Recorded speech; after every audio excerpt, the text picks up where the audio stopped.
miles de años, todos los continentes actuales estaban unidos. Las Américas, Asia, Europa, África y Oceanía eran uno solo y lo llamaban Pangea. Y nosotros, desde el 2013, hemos vuelto a unir al mundo. Somos PangeaFM.com. Aquí estamos haciendo radio. Aquí, sí, es aquí. A esta hora se inicia el programa Aquí con Eduardo Serrano.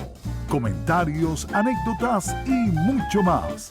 Queda con ustedes Eduardo Serrano en PangeaFM.com.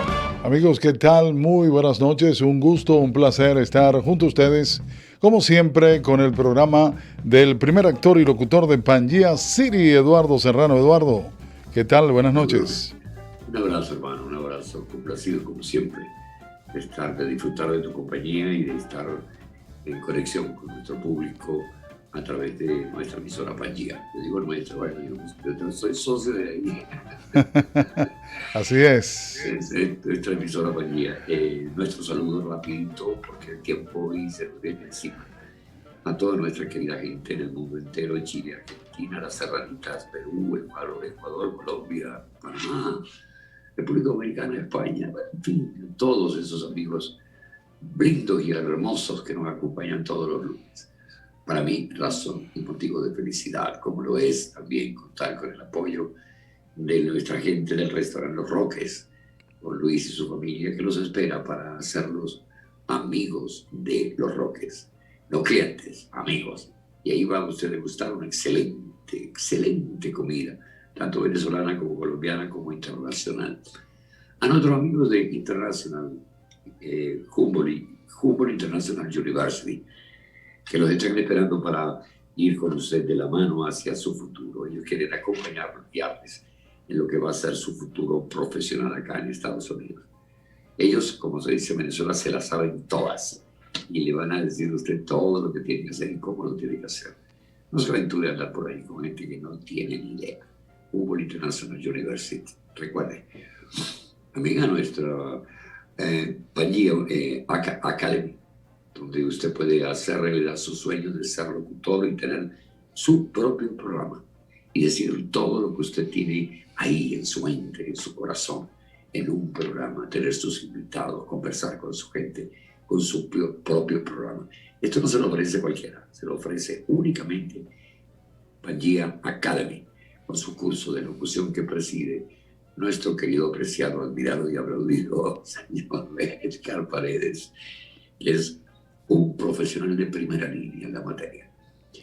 Y también a nuestro amigo de Eduardo Sevilla, de Creativity 305.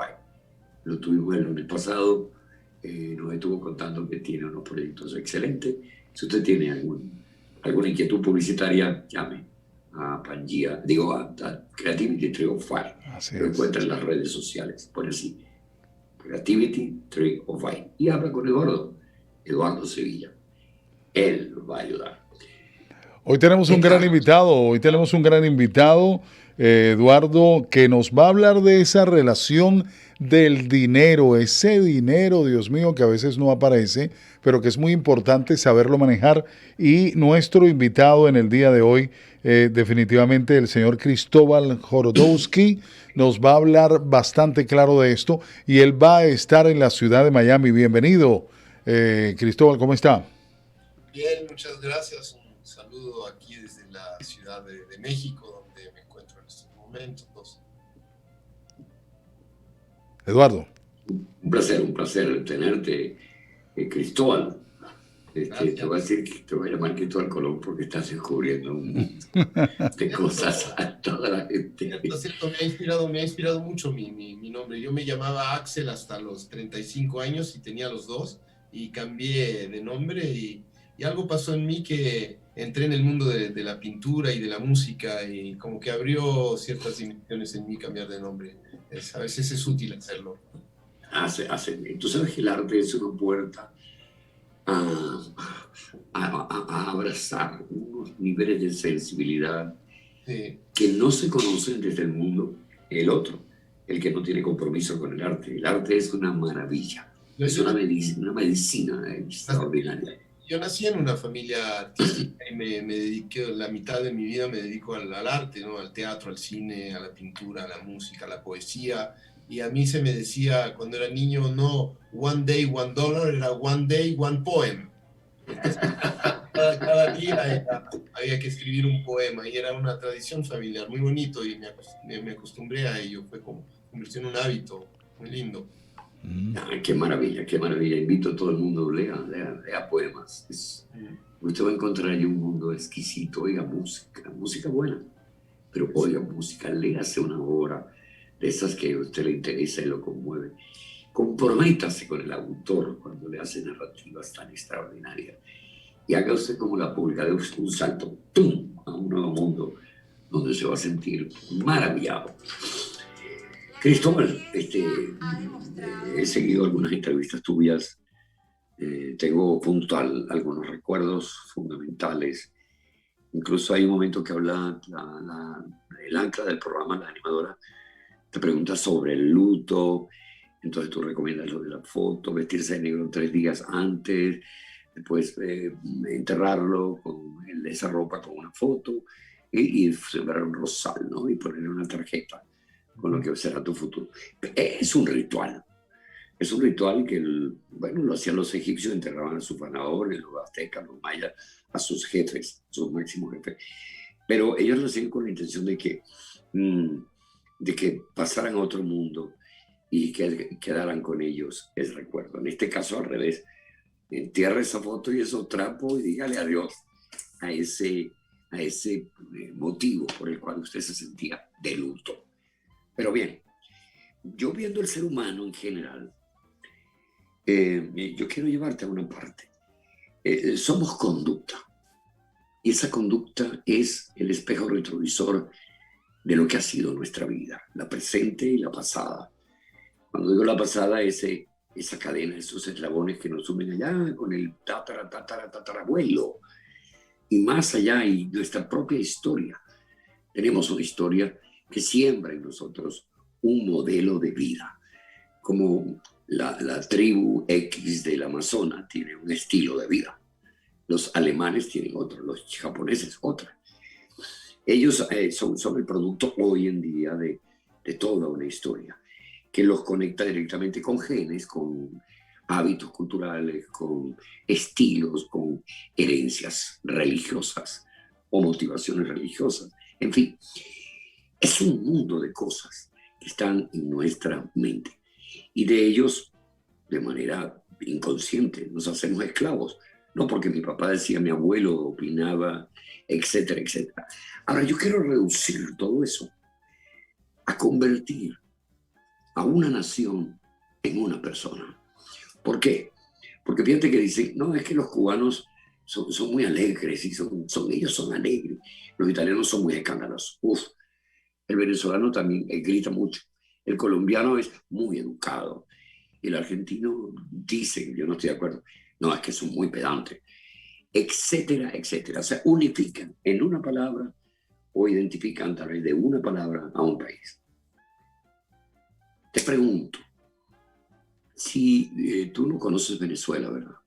Sí, sí, conozco muy bien. La conoces, ok. Y sabes perfectamente todo lo que está pasando. Sí, he viajado mucho a Venezuela, muchos años. Ok. Venezuela deja de ser un área con un límite, y la frontera, y ese pedacito se llama Venezuela. Yo quiero que tú me conviertas ese territorio en una persona que tiene virtudes y también tiene defectos, que ha tenido en la historia, que tiene un presente, pero que indudablemente se enfrenta a un futuro. ¿Con qué? Con herencias genéticas, históricas, religiosas, culturales, etcétera, etcétera. A esa persona que en este momento está en crisis. Es como si yo llegara a ti y te dijera, Cristóbal, estoy en crisis. No puedo arrancarme de mi mente el recuerdo de una fulana o de un evento, qué sé yo. no puedo cambiar, no encuentro la manera. Bueno, Venezuela, ponlo frente a ti como si fuera una persona y háblale de qué consideras tú sobre lo que debe hacer esa persona. Si agarrar el luto, meterlo en un hueco, sembrar ahí los trapos negros, taparlos y sembrarle un rosal. Bueno, voy a aconsejarle un acto a esta persona. Pero antes de eso, digamos que cuando aparece una persona frente a mí, pues yo comprendo de que somos los seres humanos, somos gregarios y que en el África íbamos de 50, protegiéndonos, maquillándonos de la misma manera después, llevando escudos y símbolos que nos identifican para, pues vivimos en toda una época de guerras, ¿no? Que son 6.000 años de guerras en donde había que reconocerse, cuidarse los unos a los otros, como que vivíamos era el clan, este clan contra el otro clan y este clan contra el otro, y se dividieron las situaciones, que son situaciones físicas, pero también psicológicas, ¿no?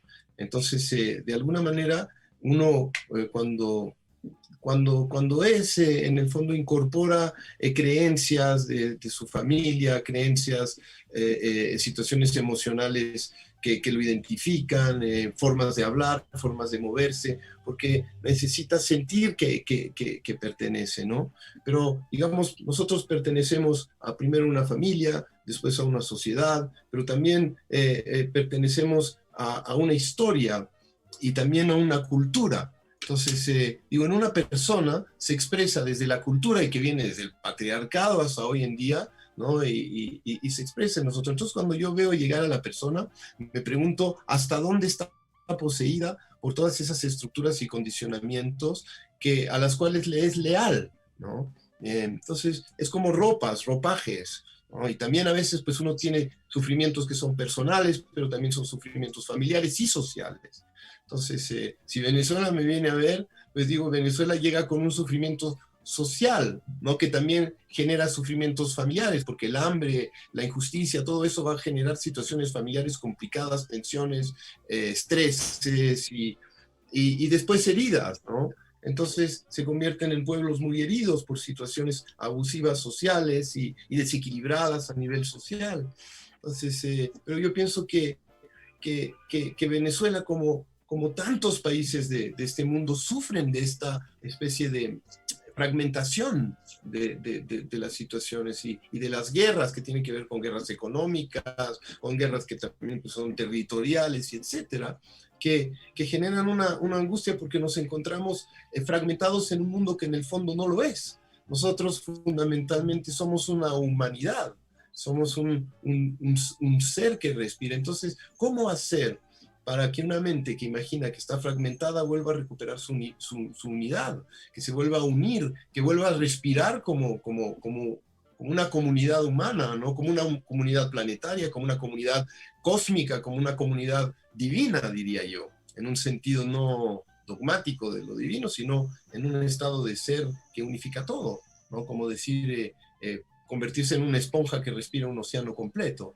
Entonces, mi intención sería ayudar a que la persona, el grupo, etcétera, como que puedan ir liberándose de lo que impide que se pueda reunificar con su ser, con el ser, ¿no? Con el mundo, con la vida. Entonces, a veces cuando vienen las heridas, pues uno entra como en un bando social, en un bando familiar, o a veces con su papá, o a veces con su mamá, el bando del padre, de la madre, se excluye del mundo porque entra el rencor y dice, no, este mundo es una basura, entonces yo odio al mundo, se corta del mundo, ¿no? Y de su propia vida al final de cuentas. Entonces, de lo que se trataría es de que pudiera hacer los rituales necesarios para recuperar esa sensación de unificación que es lo que sana a la persona, vivirse unificado, pleno, conectado con sus potenciales, con el mundo y con la vida, ¿no? Entonces, ¿cómo hacer cuando hay mucho dolor, cuando hay heridas muy profundas? para que se puedan procesar. Primero reconocerlas, ¿no? Primero reconocer que duele mucho y poder hacer el luto, poder llorarlo, poder gritarlo, poder expresarlo sin hacerle daño a nadie. Yo me dedico a estos rituales que son rituales psicomágicos, se llaman, que son rituales que permiten procesar situaciones complicadas internas y darles una salida. Entonces tú lo que explicabas del acto que contaste, ¿no? Que era una persona que no podía enterrar a su mamá, entonces le aconsejé de tomar una foto, de ponerla dentro de una caja de zapatos de mujer, de ponerle flores, miel, vestirse 3 días de negro con eso en la casa como si fuera su sarcófago, llorar todo lo que tenía que llorar, y después como enterrarlo, ¿no? Enterrarlo y quemar esas ropas negras para pasar a otro ciclo de su vida, diciendo de que la vida es cíclica, ¿no? Y que si uno no acepta, y eso lo he aprendido en las constelaciones familiares, que es el método que creó Bert Hellinger, ¿no?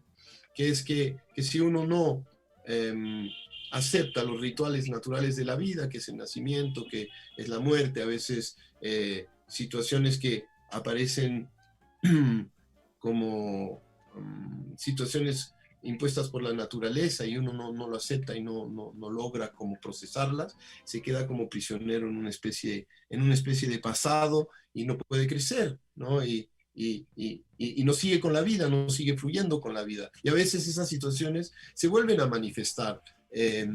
A veces cuando algo no fue solucionado en la genealogía, digo, una situación no aceptada, o una muerte, o una quiebra económica, o una situación social, entonces vuelve a aparecer de forma o literal o simbólica en 2 o 3 generaciones, ¿no? Entonces uno como que carga las situaciones no procesadas por la familia. Entonces el propósito es como liberarnos de eso que hasta cierto punto no nos pertenece también, y poder dejarla ahí, o también nuestros dolores, los dolores que nos pertenecen, pero poder dejarlos y poder seguir adelante con la vida. La pregunta es cómo seguir adelante con la vida y no quedarse en la muerte, en el dolor, en el rencor, y etcétera, etcétera, ¿no? Y poder integrar lo que no fue integrado del pasado y seguir adelante y nutriendo la vida. Entonces, ¿qué hacer? ¿Qué hacer? Como te decía, ¿no? Poder hacer un ritual y decirle cómo poder hacer un ritual en una situación en donde sigue el sufrimiento. Entonces, yo pienso que es aprender a plantar flores. Le aconsejaría a la persona que se dedicara a hacer en alguna parte un jardín, que en medio del sufrimiento hiciera rituales para plantar cosas positivas, que de sus heridas pudiera imaginar que van a surgir flores, y que hiciera ese jardín con un cuchillo, que abriera la tierra con un cuchillo, transformar esa violencia en construir algo bello, porque de nada le va a servir seguir golpeando y regresando los golpes, pues en un mundo donde pues los golpes han destruido a todo el mundo, ¿no? Entonces es hacer algo bello. Y hablamos de poesía, ¿no? Y escribir y dedicarse a hacer algo artístico, algo bello en medio de todo esto, y a transformar sus lágrimas en flores, transformar su agresión también en flores, hacer algo que pueda nutrir a sí mismo, y recordar que en medio de la tempestad siempre está la primavera, ¿no? Eso. Fíjate, me encanta lo que acabas de mencionar, y ojalá pudiera hacerse realidad. Ahora, un individuo es un conjunto de órganos, ¿verdad?, que están perfectamente interconectados, donde tenemos muchas cosas. Tenemos también corazón que siente, late, pero tenemos algo que es brillante en nuestro cerebro. El lobo derecho, el lobo izquierdo, y dentro de él hay una cosa llamada el consciente o el inconsciente, ¿no? Simbolizando ese país con un ser humano, resulta que el cerebro que gobierna o que rige las iniciativas o no de esa persona que se llama Venezuela está loco. Es un cerebro que está enloquecido, un cerebro que está totalmente, desafortunadamente desfasado, ¿no? Con un inconsciente que, bueno, obedece sin otra alternativa a esas órdenes que le da el cerebro. Ahora, está demostrado que el inconsciente es susceptible de ser manejado. Si tú le das la orden al inconsciente de rechaza, como una orden, rechaza la repulsión hacia X cosa, él recibe la orden, porque uno le da órdenes al inconsciente y obedece. Nuestro inconsciente, desgraciadamente, está tan maltratado que no está en capacidad de darle órdenes al cerebro. Y el cerebro está loco, que es el gobierno. Perdón, tengo un poco de gripe, de constipación. ¿Qué me motiva? Mira, a mí me angustia siempre la humanidad, no mi yo, porque yo, mal que bien, no sé, yo tengo que darle las gracias a Dios por todo lo que me regala, la luz, ver unas flores, tener una familia, disfrutar de una salud relativa, normal, disfrutar del afecto de mis amigos, disfrutar un evento agradable como deportivo, bien sea un espectáculo de teatro. Mi cerebro está preparado para disfrutar, para discernir, para conversar, para analizar, para autocriticarse, para tantas cosas. Mi cerebro lo controlo yo, desde mis complejos, desde mis apetencias íntimas, desde mis egoísmos, desde todas las cosas que poseo. Ese paciente, esa mujer que se llama Venezuela, tiene el cerebro, te la presento como paciente, está loca para acabarlo. Esa paciente está muy mal.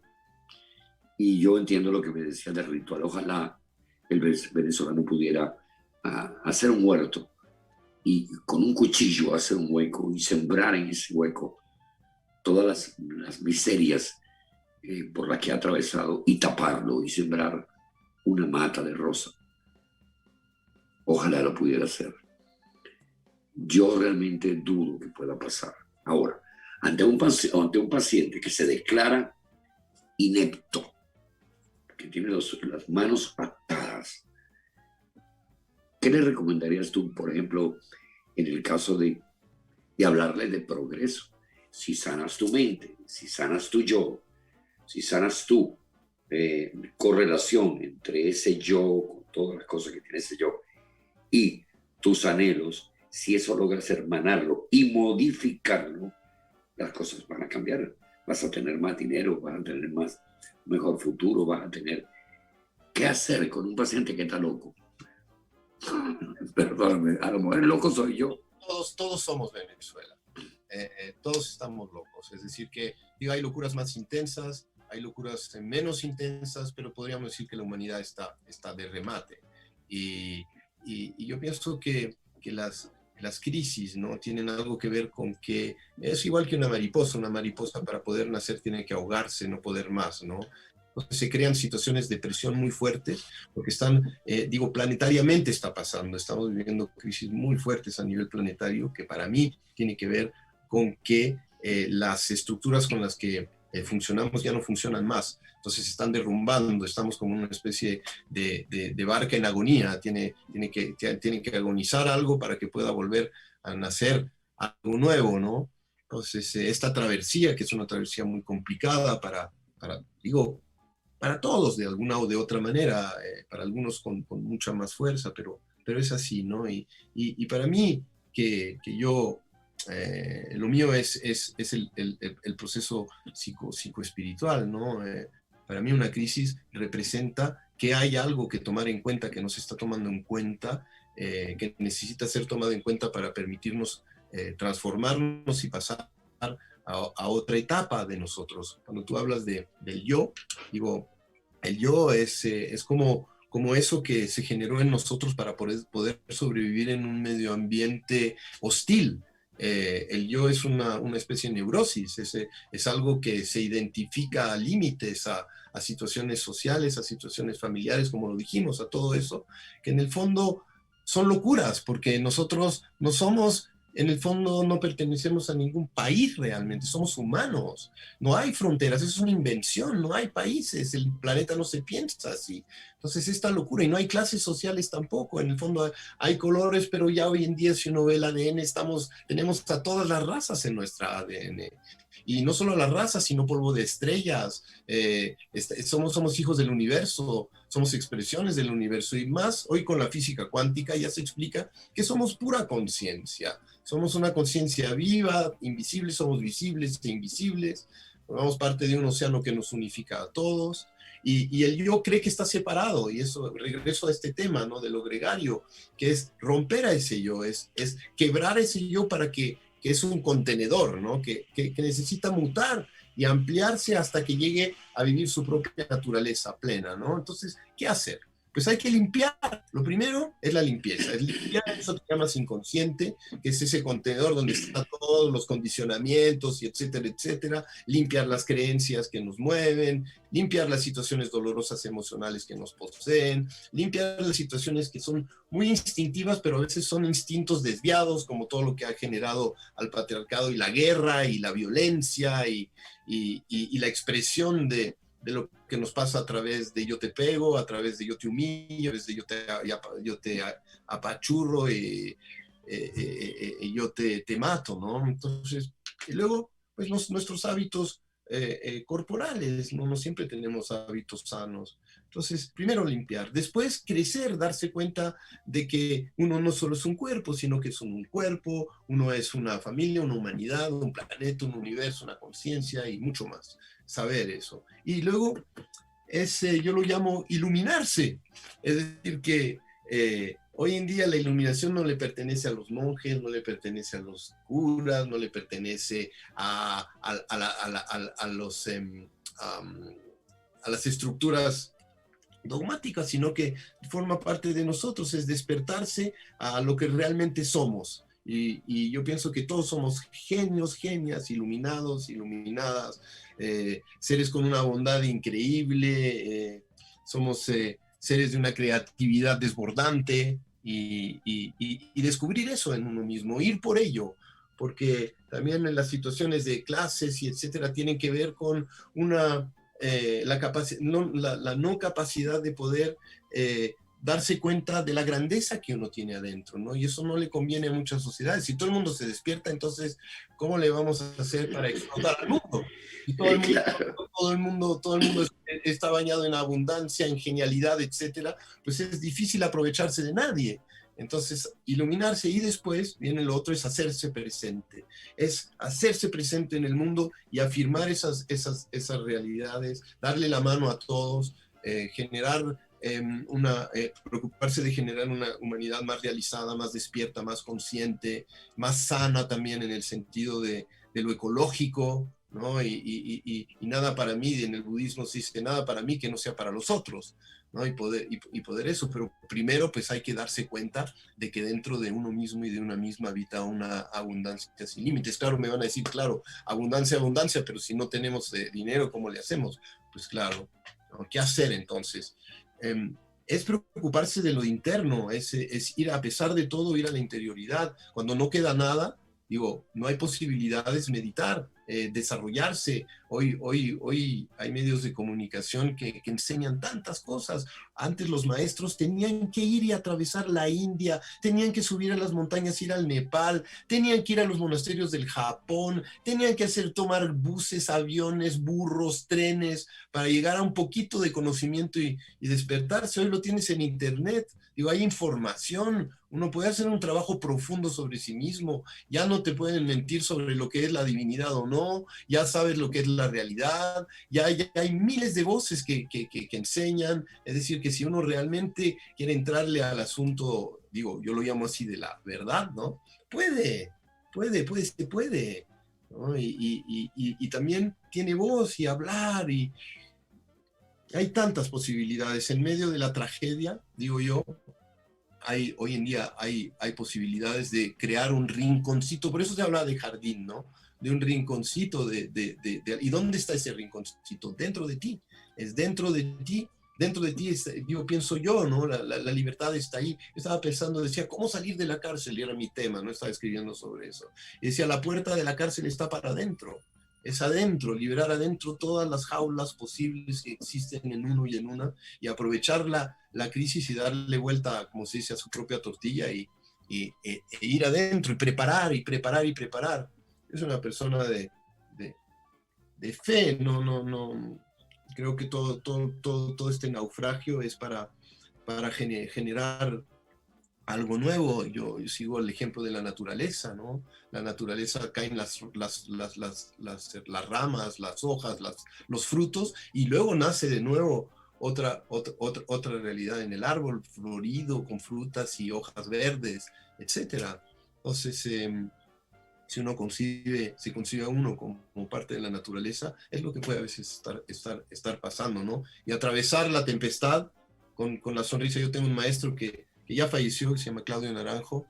Él decía, y es un dicho muy conocido, a mal tiempo buena cara, me decía, a mal tiempo buena cara. Estaba enfermo, tenía no sé cómo cuántas enfermedades, y seguía temblando, tenía Parkinson y todo, y seguía enseñando tranquilamente, decía, sí, me duele todo, me estoy muriendo, estoy agonizando, y hablaba de amor, hablaba de paz, hablaba de conciliación, hablaba de resiliencia, hablaba de seguir trabajando sobre sí mismo, mirarse, convertirse en un mejor ser humano, ¿no?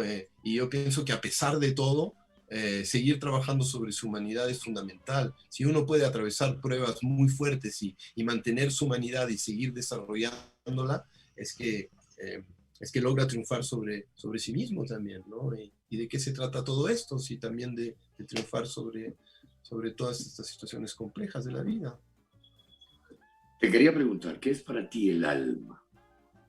Porque se habla del alma. Incluso hay un comentario médico donde una persona al instante de fallecer, si la ponen para pesarla, en el instante de la muerte pierde 500 gramos. O sea, no sé si eso será cierto, si será una ficción, si es charlatanería. Pero, ¿qué es para ti el alma?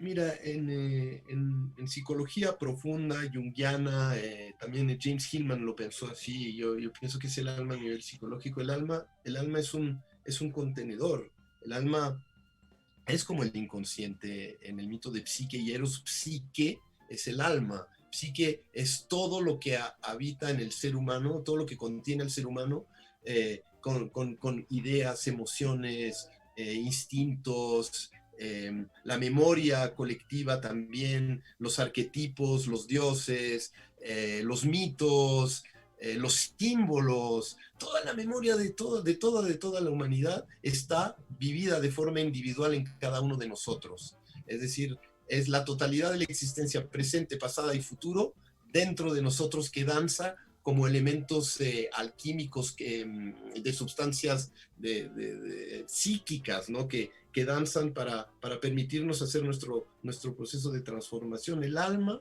es una situación que tiene sed de transformación, no es como el espíritu que está unificado, es como la materia unificada de la física, ¿no? que es la unidad, pero el alma no, el alma es politeísta, en el sentido interior del politeísmo, es decir, que es múltiple. Es los aspectos de sombra y los aspectos de luz al mismo tiempo, es el paraíso y el infierno al mismo tiempo, es lo femenino y lo masculino al mismo tiempo, es el excremento y el oro al mismo tiempo, es toda la familia, la sociedad, la historia, más el futuro al mismo tiempo, ¿no? Es un aquí ahora en proceso constante y es la danza de nuestra humanidad, del alma. Sin alma no hay humanidad. Para mí es el alma y las emociones van juntas. Es lo que hace que nosotros pasemos por todos estos procesos de sufrimiento, de dolor, de aprendizaje, de iniciación y después de caídas y levantadas, y es a través de esa situación tan humana que es sentir, ¿no? Y el sentir es lo que produce el alma para procesarse en ella misma. Para mí, alma es sinónimo de transformación. que sea transformación individual o alma colectiva, social, planetaria, universal, etcétera. Es como todos los aspectos de la manifestación material del espíritu. Es como la partícula en la física cuántica. Es lo que emana del campo. Es lo que se ve, es como la parte visible de lo invisible. El alma, somos nosotros. Por ejemplo, tú y yo podríamos ser alma. No, para mí el alma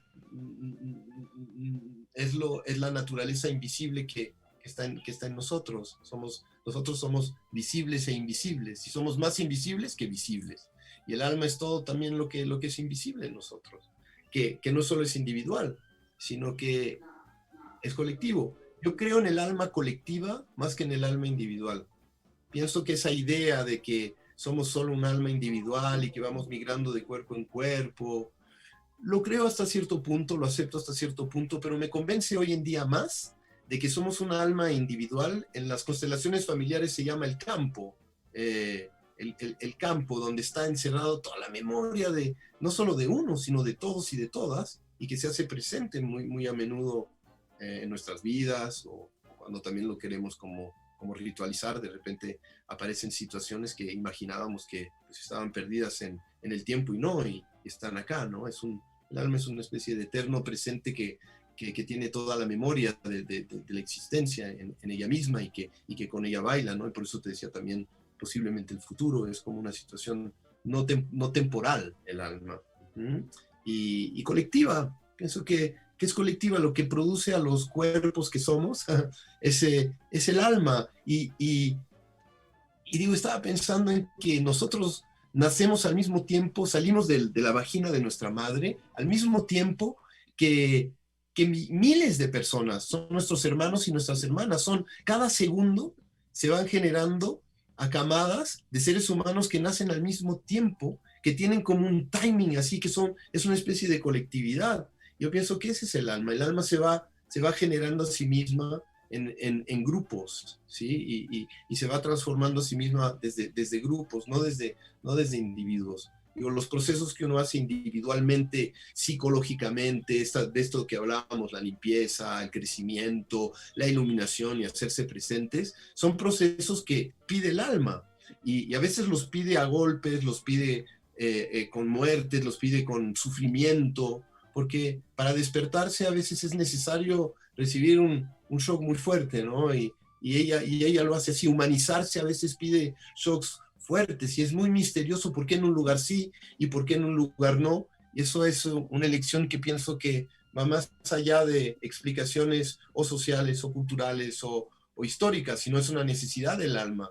Es decir, que está pidiendo su transformación a través de lo que va como generando, ¿no? en la vida. Y pues uno individualmente lo respira, y si hace el proceso que pide la vida, que pide el alma, ¿no? A través de lo que propone, pues en ese momento uno se transforma, y esa información entra en esa alma, que se nutre de ese crecimiento, y después que puede permitir que los que vienen no necesiten a veces pasar por esas situaciones que pasaron los de antes, ¿no? Entonces uno como que procesa individualmente a una situación de transformación que inspira el alma, pienso yo. No sé si fue claro, pero por ahí va. Por ahí va, sí. Ahora, te quiero preguntar algo. Todo cambio requiere una previa información que es aceptada. La propuesta es que, no sé, tenemos que subir a la cima de la montaña 3 veces por semana para que no nos dé sarampión, digamos. Una propuesta disparatada. Para que eso ocurra y ese individuo tome la decisión de subir a la montaña 3 veces por semana, necesita de algo mágico. Es la fe. Porque está bien, yo obedezco, voy, subo, bajo, voy, subo, bajo. Pero ese subir, estar arriba y bajar, si no está acompañada de fe, las cosas andan mal. ¿Qué es la fe? ¿Qué papel juega en tu propuesta general de cambio para un mejor futuro? Hay el pensamiento, llamémoslo así, el pensamiento espiritual y la experiencia espiritual, que es muy diferente. El pensamiento espiritual es que concibe, es decir, que uno puede ser un gran físico, gran científico, concebir la divinidad, ¿no? Porque hoy pues, se explica que el campo punto cero y que el vacío no existe y que todo es una vibración y ya los científicos explican a Dios de alguna manera, ¿no? Le dan una explicación científica, es una forma de ateísmo científico en el sentido de negar la existencia de un Dios que vive en un paraíso y etcétera, de la división, y es como una nueva visión de las cosas desde lo científico, ¿no? Desde lo racional, pero eso no implica una experiencia espiritual. Uno puede saber muchas cosas de muchas cosas y ser un especialista y una especialista con tanto valor, pero que no ha vivido una experiencia espiritual, no ha vivido eso de lo que yo llamaba iluminación, ¿no? Que en la India se llama, en Japón samadhi, en la India nirvana, moksha, liberación, gracia, etc.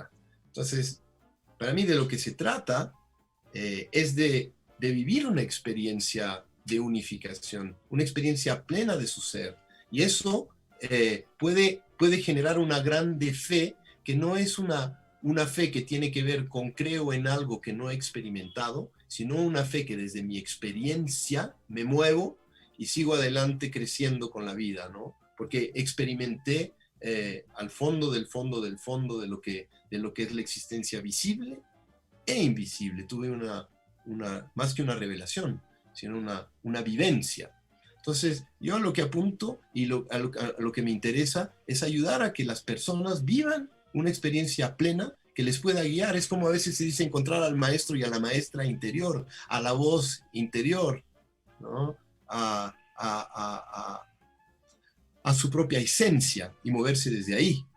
Entonces te das cuenta que la punta de la montaña y tú abajo son lo mismo, y que la punta de la montaña te atrae a ti y te subes a la montaña porque sabes que esa es tu naturaleza, subir a la montaña. Pero cuando no has vivido una experiencia mística, una experiencia espiritual o una experiencia esencial, pues la fe es un puente, la fe ayuda, ¿ves? La fe ayuda porque, digo, yo vi a esta persona, sentí a esta persona, leí a esta persona, tuve un contacto con esta persona, con un maestro, con una persona que lo ha realizado, y para mí es evidente que eso existe. Y también porque he leído y porque me he informado y porque sé que existe y tengo una cierta estructura. Entonces tomo mi fe como un puente hasta poder realizar esa situación en donde ya no hay duda y ya no es fe, sino es una experiencia.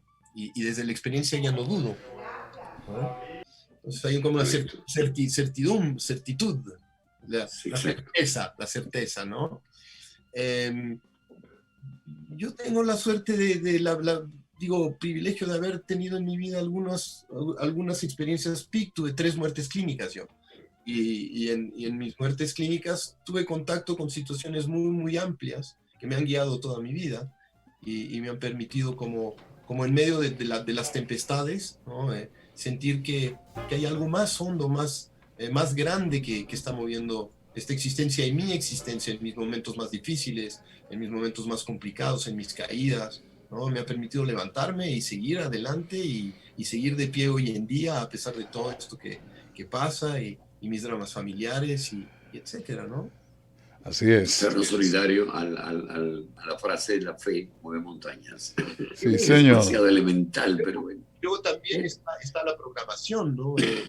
Uno ya sabe hoy en día que también los pensamientos van a crear una cierta realidad y exacto. Me cuido de eso también, porque pienso que para poder vivir una vida plena, programada, hay que antes, como la quinta hazaña de Hércules, es limpiar los establos en la mitología. Limpia los establos y hacer la limpieza y partir de ahí, porque a veces se puede convertir como un poco en una capa, ¿no?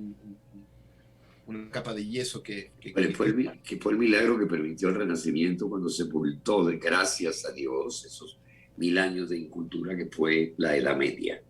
Sí. 1000 años de total oscurantismo, que afortunadamente cuando se abrieron las puertas y surge el Renacimiento, en nuestra historia todo cambió.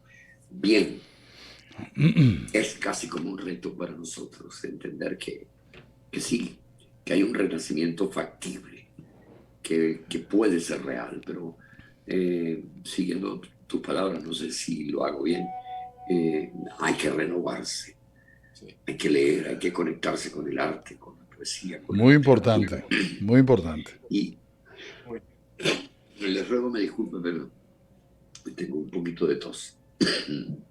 Edgar. Sí, oye, muy interesante todo lo que hemos escuchado de nuestro invitado, el señor Cristóbal. Este fin de semana, señores, este próximo fin de semana que viene, 22 y 23, sábado 22, domingo 23 de mayo, el señor Cristóbal Jodorowsky viene a Miami, estará específicamente en El Doral. ¿A qué hora abren las puertas de ese maravilloso lugar donde vamos a poder verte y escucharte? Eso que es a las 9 de la mañana, entre 8 y 9. Los 2 días, ¿verdad? Los 2 días. Sí. Los 2 días Y- es en el centro Dharma Institute, creo. Sí, en la ciudad de Ajá, Doral. exacto. En Parma Institute, así es. Bueno, excelente. Llegamos al final del espacio por el día de hoy. Me disculpan, pero ya estamos listos. Un mensaje final, por favor, Eduardo. Nada, estoy complacido de haber tenido a Cristóbal con nosotros. Para mí un orgullo. Ojalá pudiéramos tenerlo después de sus conferencias y que nos narre un poco cómo le fue con esa experiencia mayamera. Me siento muy complacido de que hoy hayamos tocado un tema tan delicado, tan sensible como es nuestro interior, nuestras condiciones internas, humanas, aceptables o no, pero que de vez en cuando hay que mover la mata. Y creo que debemos hacerlo pronto, mover la mata y ver que esas hojas ya secas caen, pero de ese suelo van a ser un nuevo árbol. Y nosotros tenemos que contribuir a que ese árbol sea hermoso. Así es. Gracias, Cristóbal.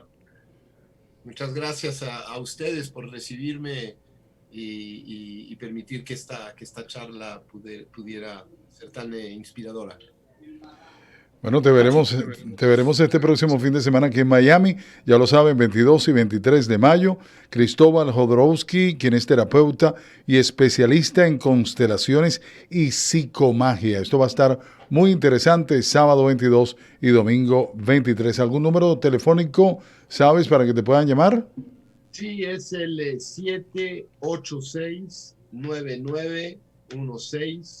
786-9916-497.